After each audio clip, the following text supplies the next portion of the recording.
नमामि संस्कृतम दोस्तों, मीमांसा संस्कृत एकेडमी के यूट्यूब चैनल पर आप सभी लोगों का स्वागत है।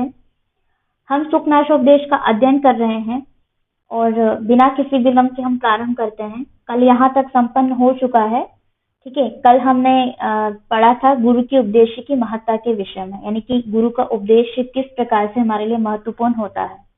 ठीक है, तो मैं एक बार इसको फिर से स्पष्ट कर देती हूँ ताकि आप अच्छे से समझ लें। देखिए, मैंने कहा था कि अजरम वृद्धत्वम। अजरम वृद्धत्वम माने जो गुरु का उपदेश है, ये अजरम यानी कि जरावस्था के होने वाला वृद्धत्व है, यानी कि बुढ़ापा है, ये बड़प्पन है। बुढ़ापा नहीं कहेंगे, बड़प्पन कह सकते हैं। ठीक है, अनुपजात फलितादि वैरूप्यम। अनुपजात जो उत्पन्न नहीं हुआ, क्या नहीं उत्पन्न हुआ है? फलितादि वैरूप्यम। फलितादि माने सफेदी बालों की जो क्या है, वैरूप्यम विरूपता या कुरूपता अभी अनुपजात पैदा नहीं हुई है या उत्पन्न नहीं हुई है। इस प्रकार का यह अजरम वृद्धत्व बिना बुढ़ापे का ही या बिना वृद्धावस्था लाए ही आपके अंदर वृद्धत्व यानी कि एक आपके व्यक्तित्व को निखार प्रदान करता है। ठीक है, यानी कि सोचने समझने और धैर्य रखने की क्षमता आपके अंदर विकसित करता है। इसका मतलब ये है, समझ गए? आगे देखिए, अनारोपितम मेदो दोषम। अनारोपितम मेदो दोषम, देखिए जरावस्था जब आती है तो उसके क्या क्या लक्षण है? बाल सफेद हो जाते हैं, चर्बी बढ़ने लग जाती है, ठीक है, दांत खड़ने लग जाते हैं, बहुत सारे विशेषण हैं, मतलब लक्षण हैं। तो यहाँ पर दूसरा बता रहे हैं कि मेदो दोष। मेदो दोष यानी कि मेदा आदि जो दोष यानी कि चर्बी उत्पन्न होना, जो वृद्धावस्था में क्या होता है, चर्बी इत्यादि बढ़ जाती है। तो गुरु का उपदेश एक ऐसा उपदेश है जो बिना शरीर में चर्बी लाए, यानी कि बिना शरीर में चर्बी आदि दोष उत्पन्न किए ही आपको गुरुकरणम आपके अंदर क्या ला देता है? भारीपन लाता है, यानी कि हम कह सकते हैं आपकी बड़ाई या भारीपन को पैदा करने वाला होता है। ठीक है, तो ऐसा नहीं है कि चर्बी हो तभी भारीपन आएगा। गुरु का उपदेश ही एक वजनदार होता है, कहते हैं ना बोल्ड, वैसा होता है। आगे देखिए, असुवर्ण विरचनम अग्राम्यम कर्णाभरणम अतीत ज्योतिरालोकः नोद्वेगकरः प्रजाकरः। यहाँ तक हम कर चुके थे। असुवर्ण विरचनम अग्राम्यम माने कि गुरु का उपदेश जो है बिना सोने का बना हुआ है, यानी कि असुवर्ण माने जो सोने का नहीं बना हुआ है, फिर भी क्या कर रहा है? कर्णाभरणम अग्राम्यम कर्णाभरणम। अग्राम्यम माने मनोहर है, ठीक है, सुंदर है, सुंदर कानों का आभूषण है। कर्णाभरणम कानों का आभूषण है जो सोने का भी नहीं बना हुआ है, फिर भी आपके कानों की शोभा को बढ़ा रहा है। ठीक है, क्योंकि कानों की शोभा, आप कोई आभूषण धारण करते तो अपने आप बढ़ जाती है, लेकिन गुरु का उपदेश बिना सोने का बना हुआ होकर भी आपके कानों की शोभा को बढ़ा रहा है। अतीत ज्योतिरालोकः, तो कह रहे हैं कि गुरु का उपदेश तो ऐसा प्रकाश है जो संसार की ज्योति से रहित है, यानी कि जैसे दीपक की ज्योति होती है, संसार की ज्योति है, सूर्य का जो तेज है वो दिखाई देता है, लेकिन गुरु के उपदेश जो है ऐसा प्रकाश है जो इन सब ज्योतियों से रहित है, यानी कि अन्य ही प्रकार की ज्योति है जो आपके अंतः मन की ज्योति को प्रज्वलित करती है। ठीक है, और ऐसा जागरण लाती है, नोद्वेग कर प्रजागर, ऐसा जागरण या जागृति है जो किसी प्रकार का कष्टदायक नहीं है। उद्वेग माने क्या होता है? उद्वेग माने न उद्वेग, जो किसी भी प्रकार की कष्टदायक, यानी उद्वेग का मतलब होता है कष्टदायक, और न उद्वेग जो कि किसी भी प्रकार का कष्टदायक नहीं होता है। प्रजागर ऐसा जागरण है। उम्मीद करती हूँ यहाँ तक आप समझ गए थे कल, और अब मैंने स्पष्ट कर दिया है, तो आगे बढ़ते हैं। देखिए, विशेषेण राज्याम विरला ही तेषाम उपदेष्टारः। विशेषण राज्याम माने विशेषण राज्याम, यानी कि ये बातें विशेष रूप से राजाओं के लिए है, जो अभी गुरु के उपदेश के महत्ता बता रहे थे। ये जो बातें बताई अभी तक, ये बातें विशेष रूप से राजाओं के लिए ही है। विरला ही तेषाम उपदेष्टारः, उनको उपदेश देने वाले बहुत कम हैं। विरला ही, देखिए यहाँ पर कह रहे हैं जो शुकनास है, वो शुकनास मंत्री चंद्रापीठ से कह रहे हैं। ठीक है, शुकनास जो अमात्य हैं चंद्रापीठ से क्या कह रहे हैं कि विशेषण राजाम, ऐसे जो उपदेश होते हैं, ये बातें जो मैं आपको बता रहा हूँ, ये विशेष रूप से राजाओं के लिए ही होती है, राजाओं के लिए ही है। और विरला ही तेषाम उपदेष्टारः, जो कि उनको उपदेश देने वाले विरला ही होते हैं, कि बहुत कम हैं। राजाओं को उपदेश देने वाले बहुत कम ही लोग इस संसार में होते हैं। ठीक है, आगे है प्रतिशब्दक इव राज वचनम अनुगच्छति जनो भयात्। देखिए यहाँ तक देख लेते हैं। जनः मतलब प्रायः जो लोग हैं उसके विषय में कह रहे हैं। जनः अर्थात लोग भयात्, भय के कारण, भयात् माने भय से। तो पंचमी विभक्ति विद्यमान है। आपने यदि कारकों का अध्ययन किया है, समास का अध्ययन किया है तो आपको ज्ञात होगा। तो भयात् माने भय के कारण, प्रायः जो लोग हैं भय के कारण, प्रति शब्द का इव माने प्रतिध्वनि के समान, राज वचनम अनुगच्छति, जो राज वचन होते हैं कि राजा के जो वचन होते हैं, राजा की बात में ही हाँ में हाँ मिलाते हैं। अनुगच्छति माने फॉलो करते हैं, जो राजा कह देता है उसी को मान लेते हैं, चाहे वो गलत हो चाहे वो सही हो, कैसी भी हो, यानी कि उनका प्रतिरोध नहीं कर पाते। बहुत कम लोग ही ऐसे होते हैं जो राजा लोगों को उपदेश दे पाते हैं, यानी कि उनकी हाँ में हाँ नहीं मिलाते हैं, अच्छे को अच्छा और गलत को गलत कहते हैं। तो ये बहुत कम लोग ऐसे शुकनाथ चंद्रापीठ को समझा रहे हैं। ये बातें विशेष रूप से राजाओं के लिए ही है और ऐसे उपदेश देने वाले बहुत कम ही होते हैं ऐसे कहने वाले। क्यों? क्योंकि प्रतिशब्द का इव, जो लोग होते हैं जना भयात, भय के कारण राजा के वचनों में ही को ही फॉलो करते हैं। भले उनको ज्ञात है कि ये बात अच्छी है तो ये अच्छी है, ये गलत है तो राजा का प्रतिरोध करना चाहिए, तो ऐसे वो भय के कारण नहीं कर पाते। समझे आप भाव को? उद्याम दर्पाः च यथु स्थगित श्रवण विवराश्च उपदिश्यमानमपि तेन श्रवणन्ति। देखिए यहाँ पर राजाओं के विषय में कह रहे हैं कि जो राजा लोग हैं जो गुरु के उपदेश को नहीं सुनते या उनको उपदेश देने वाले बहुत कम ही लोग होते हैं, और उनके राज्य के लोग भयवश उनके वचनों को फॉलो करते रहते हैं, उनकी हाँ में हाँ मिलाते हैं। तो वो राजा कैसे होते हैं उनके विषय में इस लाइन में बताया है। ठीक है, कह रहे हैं कि उद्याम दर्पाः, उद्याम माने होता है उद्दंड। ठीक है, यानी कि उद्याम जो शब्द बना है उद्दंड से बना है, तो उद्दंड माने क्या होता है? घमंडी। ठीक है, वैसे जो राजा और गुरु के उपदेश नहीं सुनते हैं और अपने ही चलाते हैं, अपनी मनमर्जी का करते हैं, वे बहुत घमंडी होकर के, च माने और, बहुत घमंडी होकर, उद्याम दर्पाः और बहुत घमंडी होकर के, यथोस्थगित माने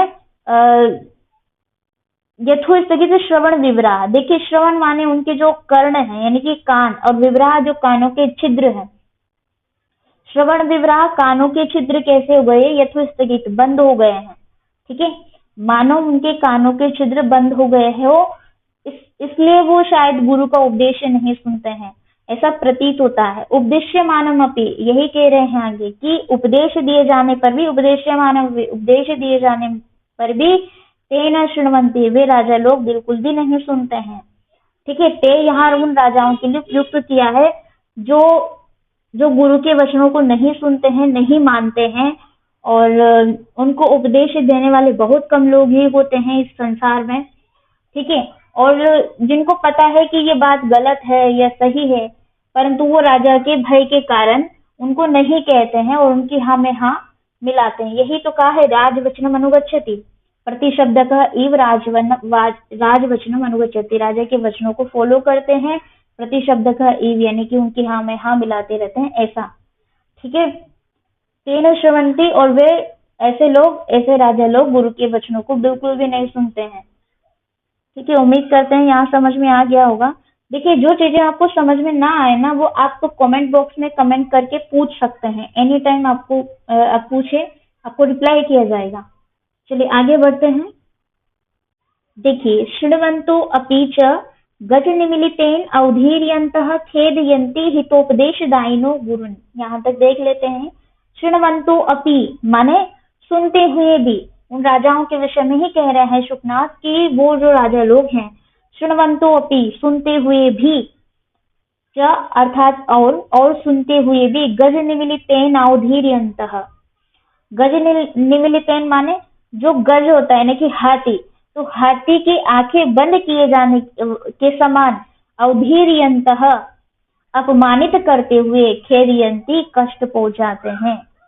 कौन पहुंचाते हैं? वो राजा लोग। किनको पहुंचाते हैं? तो बोल रहे हितोपदेश दायनो गुरु, यानी कि हित का उपदेश देने वाले जो गुरु लोग होते हैं उन गुरुओं को भी खेदयंती कष्ट पहुंचाते हैं।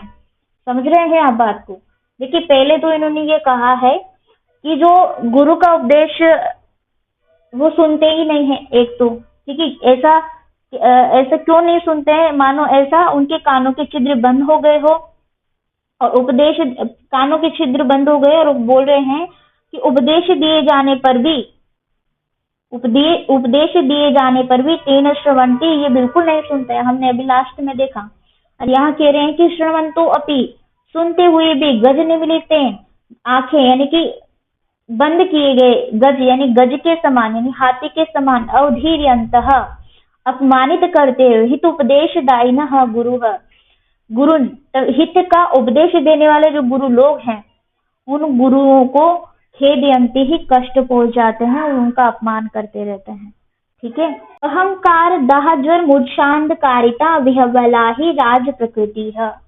राज प्रकृति है माने राजाओं की प्रकृति, यानी उनका स्वभाव। राजाओं का स्वभाव कैसा होता है? तो बोल रहे कि अहंकार दाहज्वर, जो अहंकार रूपी तेज बुखार होता है ना, अहंकार रूपी दाहज्वर, अहंकार रूपी तेज तापमान के कारण कैसा हो जाता है? कारण होने वाली जो मूर्छा यानी कि अचेतनता से अज्ञात हो जाता है। ठीक है। विह्वला ही, विह्वला माने अस्थिर रहता है। ठीक है। तो यहाँ पर ये कह रहे हैं ही अर्थात निश्चय ही राज प्रकृति है, राजाओं की जो प्रकृति है, राजाओं का जो स्वभाव है, निश्चय से ही राजाओं का स्वभाव अहंकार रूपी तेज तापमान के कारण होने वाली अचेतनता से अज्ञात, विह्वलता माने अस्थिर ही रहता है। ठीक है।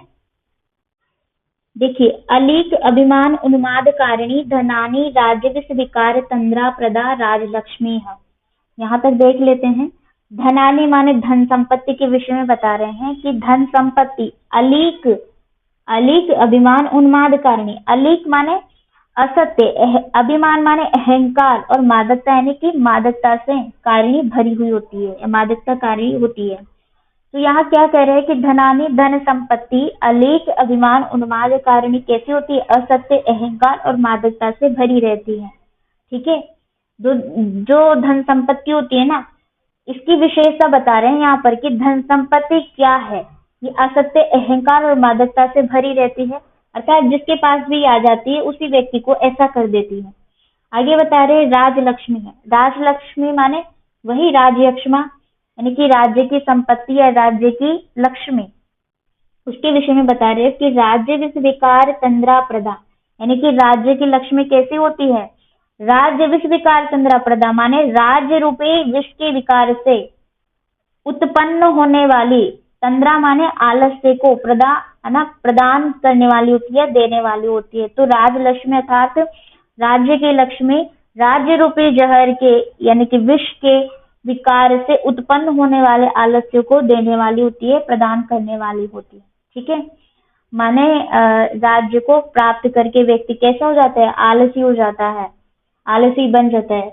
और कोई भी व्यक्ति जिसके पास धन आ जाता है, जैसे राजा लोग, अपितु सामान्य प्राणी जिसके पास अधिक धन संपत्ति हो जाती है तो वो भी एक तरीके से आलसी हो जाता है। देखा होगा आपने काफी लोग, अमीर लोगों को, कि वो कुछ कार्य नहीं करते हैं, बस लेटे रहते हैं, पड़े रहते हैं। अपने कार्य, सामान्य कार्यों के लिए भी वो नौकर चाकर रख लेते हैं। ठीक है, समझ रहे हैं? मतलब कपड़े वपड़े धोने, खाना बनाने के लिए भी। तो ये है धन संपत्ति की विशेषता। ठीक है, व्यक्ति को आलसी बना देती है। आगे बता रहे हैं आलोक्य तो तावत कल्याणाभिनिवेशो लक्ष्मी एव प्रथमम। ठीक है।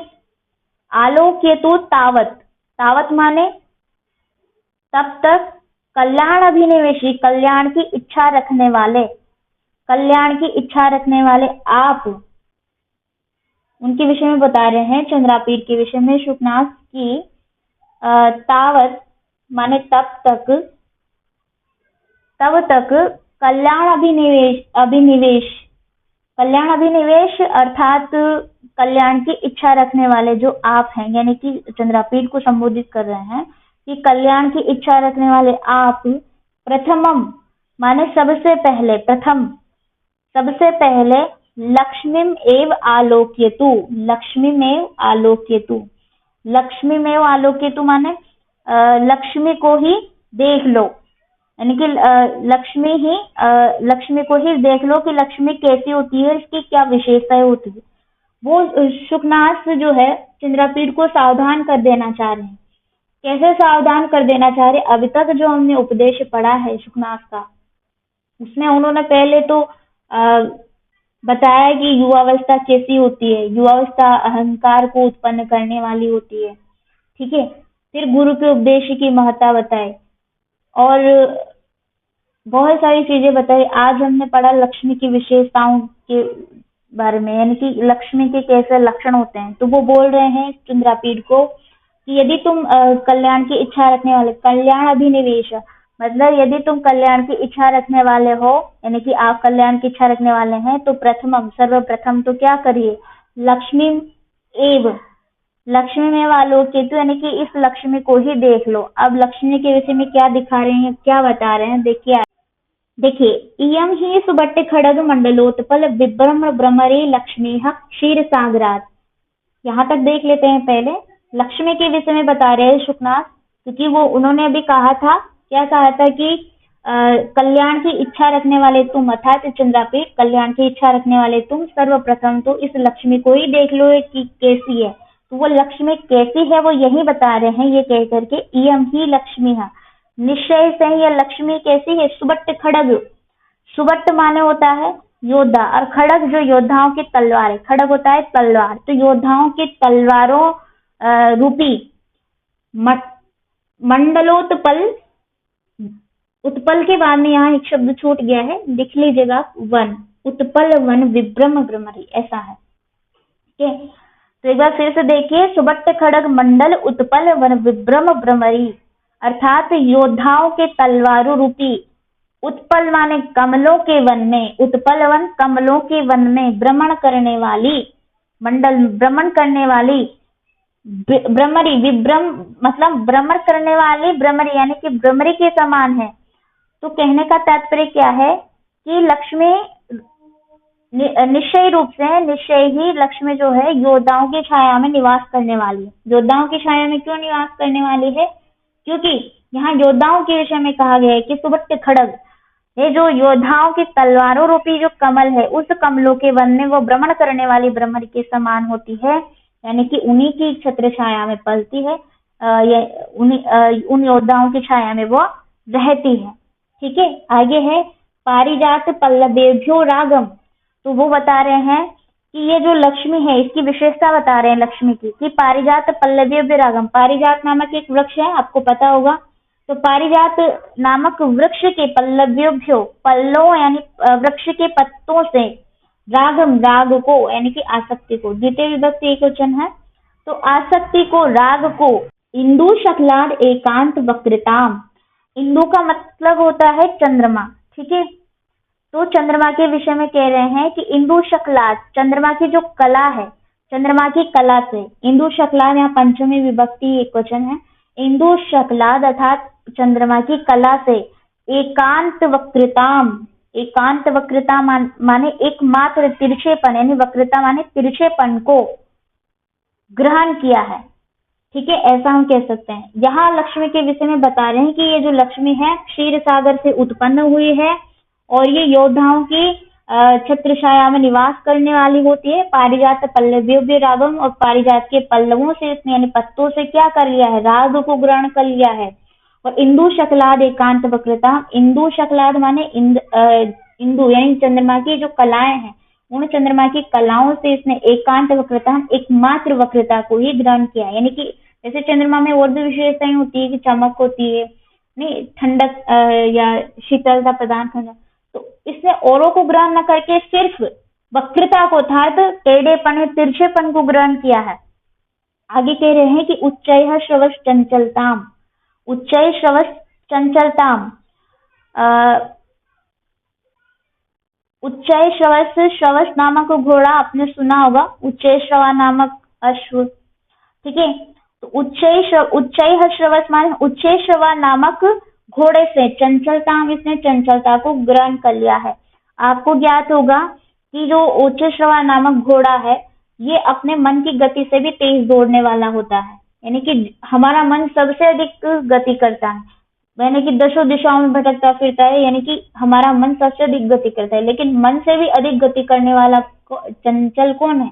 उच्च श्रवा नामक घोड़ा। और यहाँ ये कह रहे हैं कि उच्च श्रवसः चंचलताम, उस उच्च श्रवस यानी उच्च श्रवस नामक घोड़े से, उच्च श्रवा नामक घोड़े से इसने क्या ग्रहण किया है? चंचलताम, चंचलता को ग्रहण कर लिया है। ठीक है, यहाँ यही बताने की क्षीर सागर से ये लक्ष्मी उत्पन्न हुई है और योद्धाओं की छत्र छाया में ये पलती है।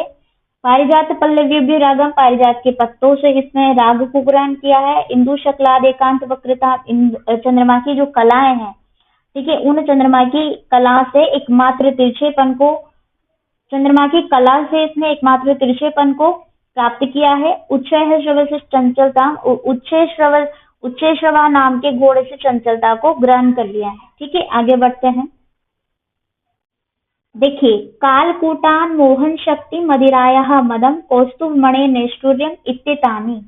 यहाँ तक देख लीजिए पहले। कालकूटान मोहन शक्ति माने कालकूट नामक जो विष है, उस कालकूट नामक विष से मोहन शक्ति, सम्मोहन शक्ति, सम्मोहन शक्ति माने वश में करने वाली जो शक्ति होती है ना, उस वश में करने वाली शक्ति को, ठीक है, मदिरायाः मदम, मदिरा से, मदिरा मतलब जो मदिरा होती है, आपने देखा होगा, मदिरायाः मदम, मदिरा से मदम मादकता को, ठीक है, मदम यहाँ द्वितीय विभक्ति एक वचन में है, तो मदिरा से उसने मद को ग्रहण किया है। कालकूट नामक जो विष है, जैसे आपको ज्ञात होगा कि लक्ष्मी जब क्षीर सागर से उत्पन्न हुई थी, तो उस समय क्षीर सागर से कालकूट नामक विष भी निकला था, जो कि भगवान शंकर ने अपने कंठ में धारण कर लिया था, ताकि उससे किसी का नुकसान न हो। ठीक है, तो वो जो कालकूट नामक विष है, उस विष से लक्ष्मी ने क्या ग्रहण किया है? सम्मोहन शक्ति को ग्रहण किया है। सम्मोहन शक्ति मतलब वश में करने वाली शक्ति, यानी कि पैसे फेंको तमाशे देखो वाली बात हो गई, कि कहीं पर भी आप पैसे किसी को देते हैं तो वो व्यक्ति आपके वश में हो जाता है, ये बात है। ठीक है, तो कालकूटान सम्मोहन शक्ति, कालकूट से इसने सम्मोहन शक्ति को यानी कि वश में करने वाली शक्ति को, मदिरायाः मदम, मदिरा से मादकता को इसने ग्रहण किया है। आगे कह रहे हैं कौस्तुभ मणिर नैष्ठुर्यम, और जो कौस्तुभ मणि आपने नाम सुना होगा, तो उस कौस्तुभ मणि से नैष्ठुर्यम निठुरता, ठीक है, नैष्ठुर्य मतलब निठुरता, कुटिलता, ऐसा हम कह सकते हैं। निष्ठुर बोलते हैं ना, क्रूर, इस टाइप का प्राणी, क्रूर, निष्ठुर। तो कह रहे हैं कि कौस्तुभ मणि से इसने क्रूरता अर्थात कुटिलता को ग्रहण किया है।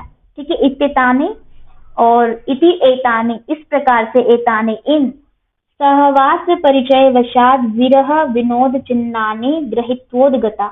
यहाँ देखिए कि एतानि, इन सहवास परिचय वशाद, साथ रहने से होने वाली परिचय के कारण, सहवास माने ये जो कौस्तुभ मणि है, कालकूट विष है, मदिरा है, ठीक है, और चंद्रमा है, इसके अलावा मैंने आपको बताया था पारिजात वृक्ष, ठीक है, पारिजात वृक्ष, तो ये सब चीजें जो है क्षीर सागर से ही उत्पन्न हुई है। जब समुद्र मंथन हुआ था, देवताओं और ऋषियों ने किया, तो उस समुद्र मंथन में ये सब चीजें प्राप्त हुई थी। ठीक है, आपने सुना होगा कि इसमें ऐसी चीजें, ऐसी मतलब कह सकते हैं अनमोल, यानी कि जिनका कोई मोल नहीं है, तो इतनी अनमोल चीजें प्राप्त हुई थी। उन अनमोल चीजों में एक लक्ष्मी भी थी, कौस्तुभ नामक मणि थी, कालकूट नामक विष था, ठीक है, अमृत भी वहीं से प्राप्त हुआ था, जो देवताओं को पिलाया गया था। भगवान श्रीहरि ने मोहिनी का रूप धारण करके, यानी कि स्त्री का रूप धारण करके ऐसे पिलाया था।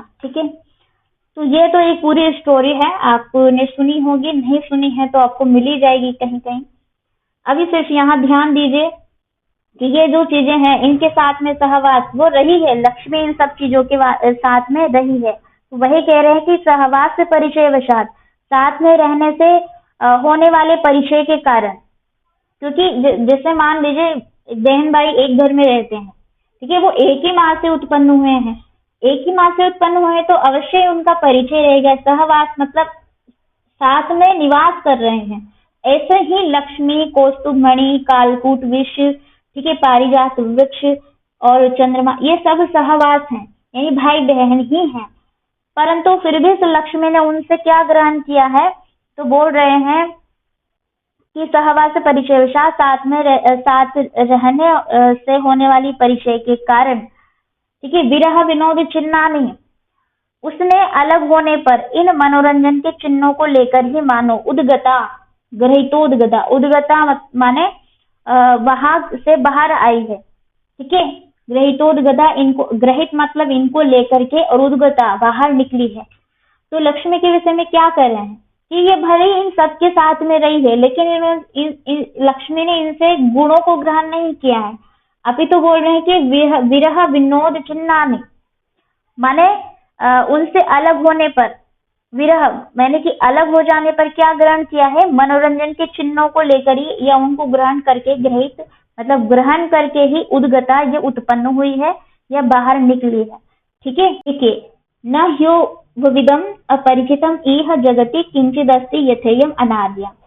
यहाँ देखिए, जगति, जगति माने ये इस संसार में, ठीक है, सप्तमी व्यक्ति एक वचन है, जगति, संसार में, एक विदम किंचित, किंचित इस प्रकार से कोई भी, किंचित मतलब माने कोई भी, एवं इस प्रकार से, किंचित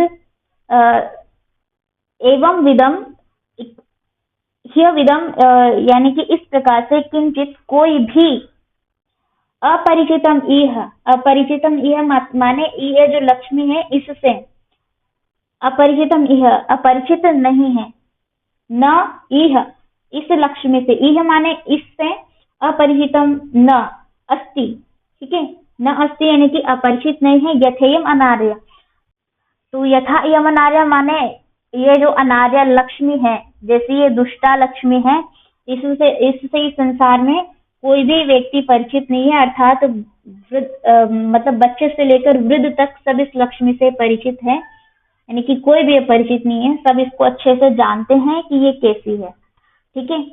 तो यही के यहाँ अभी तक हमने क्या समझा है कि वो उसको समझा रहे हैं कि कल्याण की इच्छा रखने वाले हे चंद्रापीड़, सबसे पहले इस लक्ष्मी को देख लो कि निश्चय से ही ये लक्ष्मी कैसी है, निश्चय से ही ये लक्ष्मी तलवारों रूपी कमलों के वन में भ्रमण करने वाले भ्रमरों के समान है, अर्थात ये योद्धाओं की छाया में रहती है। यह लक्ष्मी क्षीर समुद्र के पारिजात वृक्ष के पत्तों से राग अर्थात आसक्ति को, चंद्रमा की कला से एकमात्र तिरछेपन को, उच्चय श्रवा नाम से घोड़े, उच्चय श्रवा नामक घोड़े से चंचलता को, और कालकूट नामक के विश्व से वश में करने वाली सम्मोहन शक्ति को, मदिरा से इसने मादकता को, कौस्तुभमणि से इसने निष्ठुरता को अर्थात कुटिलता को, ठीक है, निष्ठुरता ज्यादा उचित है, तो निष्ठुरता यानी कि क्रूरता, वही इति एतानी, ये सब जो है इसने क्या किए हैं, ग्रहण किए हैं, जो इसके सहवास परिचय वशाद है, मतलब सहवासी हैं, सहवासी जन हैं, ये सहवासी चीजें हैं जो भी है, ठीक है। तो मणि से कुटिलता को लेकर ही मानो ये क्या है, ग्रहितोद्गता बाहर निकली है, ग्रहितोद्गता बाहर निकली है, क्योंकि इन सभी के साथ रहने से क्या हो गया, सहवास परिचय वशाद, इन सभी के साथ रहने से, परिचय के कारण, उनसे अलग हो जाने पर, जब ये उनसे अलग हुई, समुद्र से बाहर निकली, तब विरह विनोद चिन्हानि, इन मनोरंजन के चिन्हों को धारण किए हुए ही संसार में, जगती माने संसार में, इस प्रकार की कोई भी नारी अपरिचिता नहीं है, जैसा कि ये दुष्टा लक्ष्मी है, ठीक है, यानी कि इस लक्ष्मी से, दुष्टा लक्ष्मी से इस संसार में सब परिचित है, अर्थात इस नारी का सभी से परिचय है, अनार्य, ये अनार्य नहीं है, इससे सब जानते हैं, इस नारी को सब जानते हैं, अर्थात लक्ष्मी को सब जानते हैं। समझ में आया आपको? आगे बढ़ते हैं। जो चीजें आपको समझ नहीं आती है वो कमेंट करके पूछ सकते हैं, शब्द का अर्थ जानने के लिए, ठीक है।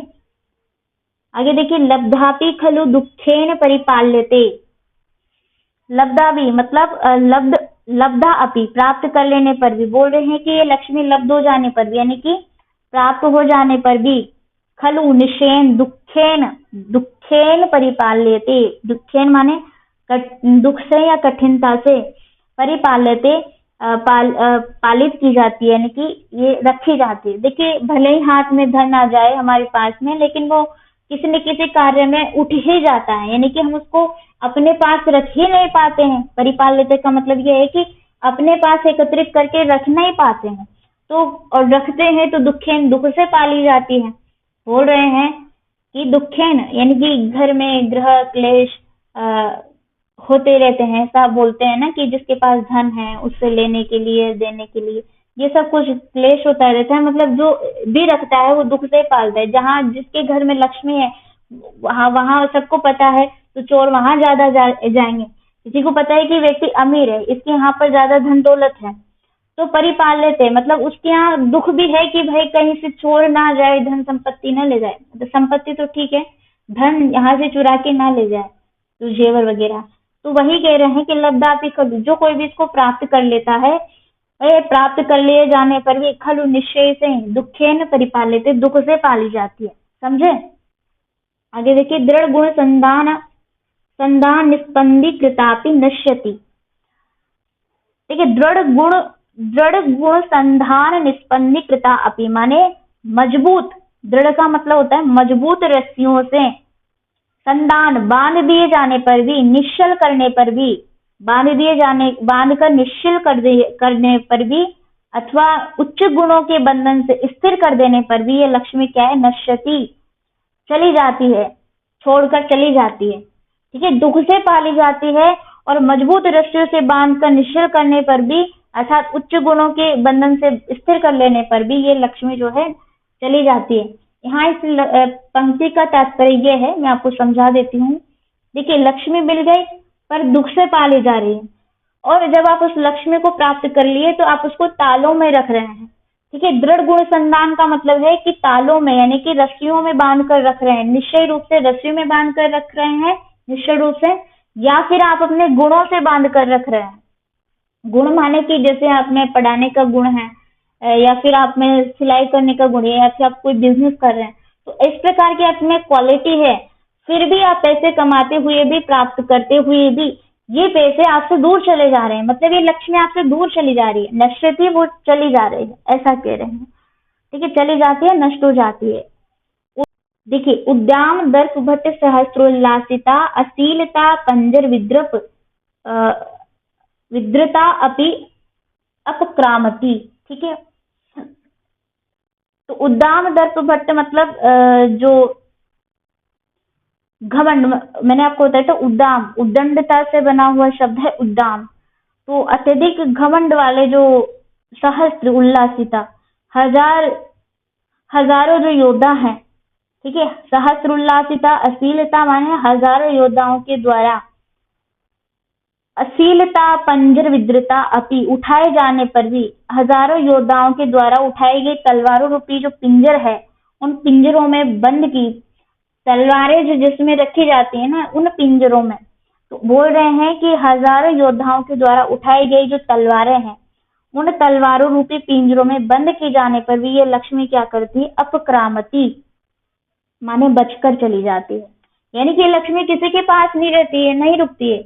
आपने देखा होगा ये लक्ष्मी, यानी कोई भी अमीर से भी अमीर इंसान हो उसके पास भी नहीं टिकती है, क्योंकि वो भी तो कुछ न कुछ खरीदेगा, तो उसके यहाँ से भी वो लक्ष्मी चली जाएगी। तो यही कह रहे कि उद्याम दर्प भट्ट शास्त्रोल्लासिता अशीलता पंचविद्रप अपि अपक्रामती, माने कि ये जो लक्ष्मी है ये अत्यंत जो घमंड वाले हजारों योद्धा हैं उनके द्वारा उठाई गई तलवारों रूपी जो पिंजड़े हैं उसमें बंद कर दी जाए ना, तो भी ये लक्ष्मी अपक्रामती यानी कि बचकर चली जाती है, वहां से निकल जाती है। ठीक है, आगे देखिए मदजल दुर्दिन अंधकार गज घटित घन घटा परिपालितापि प्रपलायते। यहाँ पर देखिए, मदजल माने जो मदजल की बहुत वर्षा होती है ना, तब, तो मदजल की बहुत वर्षा से दुर्दिन अंधकार माने दिन में भी अंधकार करने वाली, गज घटित हाथियों के समूह से, गज माने हाथी, और जो हाथियों का एक समूह के विषय में बात कर रहे हैं, तो हाथियों के समूह रूपी बादलों की जो घन घटा है, घन माने बादल, और घटा जो बादलों की जो घटा है, बादलों की घटाओं से परिपालित की जाती हुई, यानी कि सुरक्षित की जाने पर भी प्रपलायते भाग जाती है। ये लक्ष्मी कैसी है?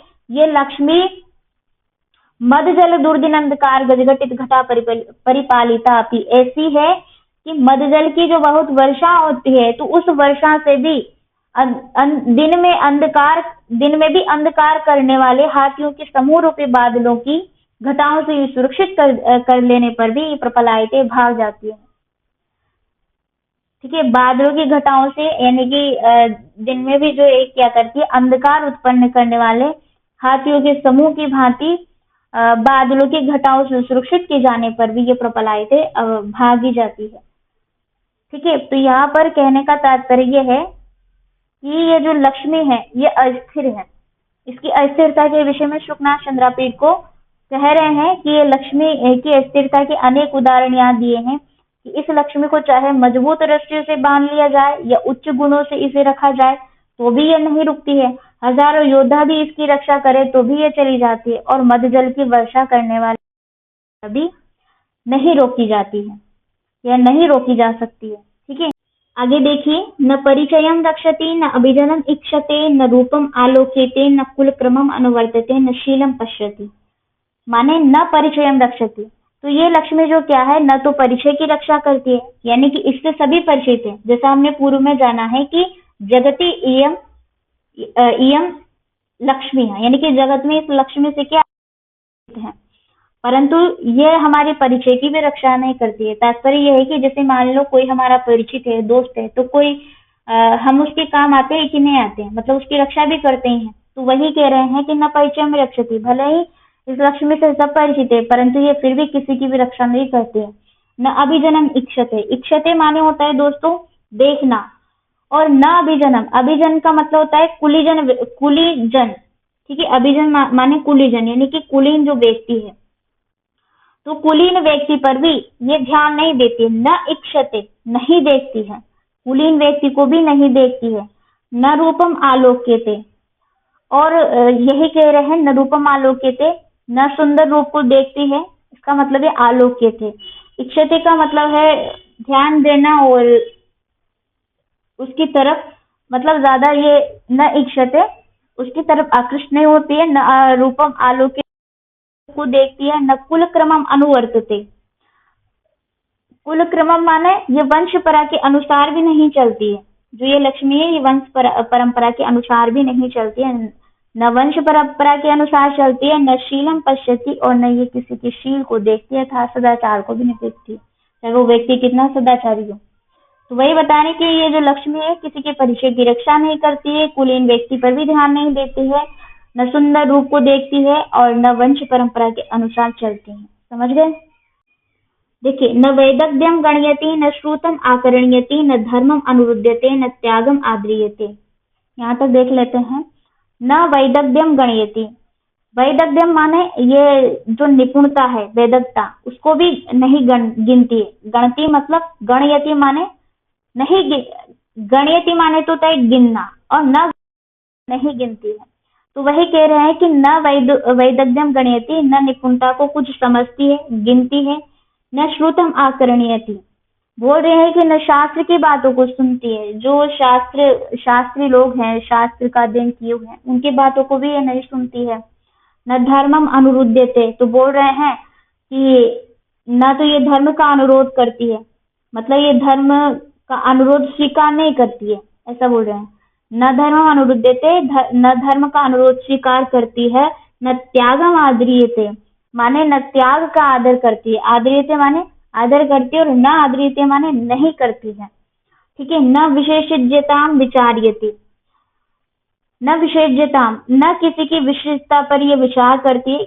न विशिष्ट मतलब विशेषज्ञता मतलब किसी व्यक्ति विशेष जो विशेषज्ञ होते हैं ना किसी भी चीज के, जैसे डॉक्टर हैं तो वो विशेषज्ञ में, तो वही बोल रहे हैं जो विशेषज्ञ लोग हैं, ये विशेषज्ञ लोगों के ज्ञान पर भी विचार्यति, विचार नहीं करती है। न विचार्यति, विचार नहीं करती है, और विचार्यति माने तो विचार करती है। यहाँ न विचार्यति माने नहीं करती है। न आचारम पाल्यति, ये आचार का भी अनुपालन नहीं करती है, यानी कि शिष्टाचार का भी ये पालन नहीं करती है। न सत्यम अनुबुध्यते, और ये न सत्य को मानती है, यानी कि सत्य को मान्यता नहीं देती है। न सत्यम अनुबुध्यते, सत्य को नहीं मानने वाली है और न लक्षणम प्रमाणीकरोति बोल रहे हैं कि न शुभ लक्षणों को प्रमाण मानती है। ठीक है, तो यह लक्ष्मी की विशेषता है। यहाँ पर चंद्रापीठ जो है लक्ष्मी के विषय में कहे हैं कि चंद्रापीठ से कह रहे हैं कि ये लक्ष्मी न तो किसी के परिचय के मान की रक्षा करती है, न कुलीन व्यक्ति पर ध्यान देती है और न किसी सुंदर रूप को देखती है, न किसी के वंश अनुसार चलती है, न किसी के सदाचार को देखती है, न निपुणता को कुछ समझती है, न शास्त्र की बातों को सुनती है, न धर्म का अनुरोध करती है। ठीक है, मतलब अनुरोध स्वीकार नहीं करती है, प्रार्थना स्वीकार नहीं करती है धर्म की, न त्याग से पिघलती है और न आदर करती है, न किसी के विशिष्ट ज्ञान पर विचार करती है, यानी कि किसी विशेषज्ञ के ज्ञान पर भी ये विचार नहीं करती है, न शिष्टाचार का पालन करती है। ठीक है, न आचारम पालयति माने न शिष्टाचार का पालन करती है, न सत्यम अनुबुध्यते और कह रहे हैं कि न सत्य को मान्यता देती है, यानी कि सत्य को भी नहीं मानती है और न किसी के शुभ लक्षण को प्रमाण मानती है। तो यही लक्ष्मी की विशेषताओं के विषय में यहाँ बताया गया है। उम्मीद करती हूँ आप सभी जनों को समझ में आया होगा। देखिए, यदि कुछ चीज समझ में नहीं आई है, कोई शब्द, तो आप मुझे मैसेज करिए, वहां कमेंट करिए, आपको रिप्लाई किया जाएगा। और यदि मुझसे कोई त्रुटि हुई हो तो उसके लिए मैं क्षमा प्रार्थना पर मैं अपनी वाणी को विराम देती हूँ। आप सभी लोगों का तहे दिल से शुक्रिया कि आप अंततः हमारे साथ बने रहे। नमामि संस्कृतम।